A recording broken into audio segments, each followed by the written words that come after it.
Nothing can change the character of a room quicker and easier than a fresh coat of paint. Whether you like traditional or contemporary styles, painting the interior walls of your favorite space can really add dynamic appeal. Here are the products we'll need: drop cloths, blue painter's tape, a 2.5-inch angled paintbrush, shed-resistant paint rollers, a roller tray, a small ladder or step stool, a flathead screwdriver, stir sticks, and of course, the paint. Remember to consult with your local Benjamin Moore retailer to find out the amount of paint and specific finishes you'll need for your project. Hi, I'm Sharon Grack, a color designer on behalf of Benjamin Moore. I've already prepped the space for painting, and now I'm going to take you through the techniques to successfully paint the interior walls of your home. For this room, I have selected the Regal Collection in a flat finish. There are many benefits of using Benjamin Moore paint, including easy application, durability of the finish, and color that will last for years. When you're choosing the type of paint for your space, it's important to think about the finished look that you want. Traditionally, we use a higher sheen paint for the trim and doors, like a semi-gloss, and then for the walls, we'll use a less reflective finish, like an eggshell or a matte.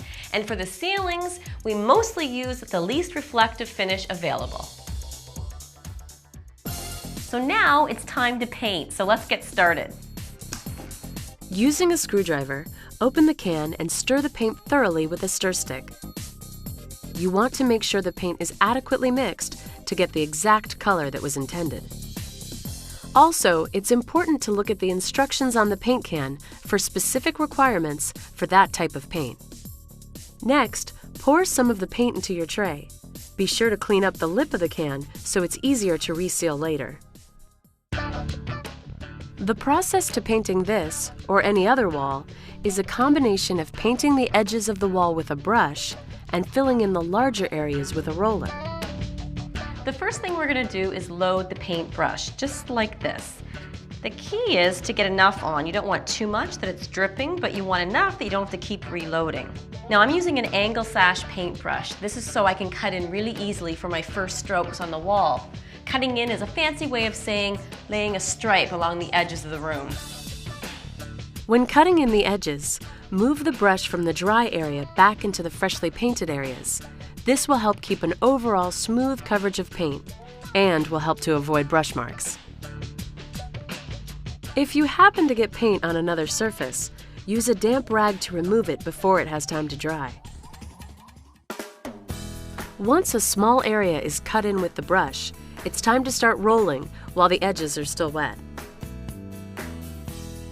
To start, begin by moving your roller into the paint. Then move the roller back and forth in the tray along the ridges to remove the excess paint. Once the roller is loaded, start by working the paint into the wet edge of the wall. Next, make a W pattern working out from the wet area. Now fill in the W by working across from the wet area into the dry. This will help distribute the paint evenly. Once you've filled in the area that you created with your first cut-in, start cutting in the next area. Remember to work in small enough areas so the edges do not dry before rolling. Continue this process until your wall is done.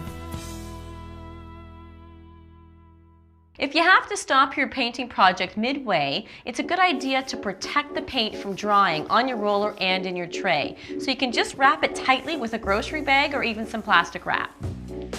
Once you've painted the entire room and it's dry, you'll want to inspect the walls to see if you need an additional coat. Benjamin Moore recommends a second coat to get the most optimal coverage. So we're going to get to that right now.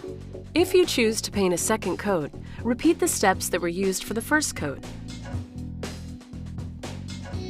Then move on to the final step, removing the painter's tape before the wall dries completely. Wow, the room is finished and it looks just great. So now it's time to enjoy this fantastic new space.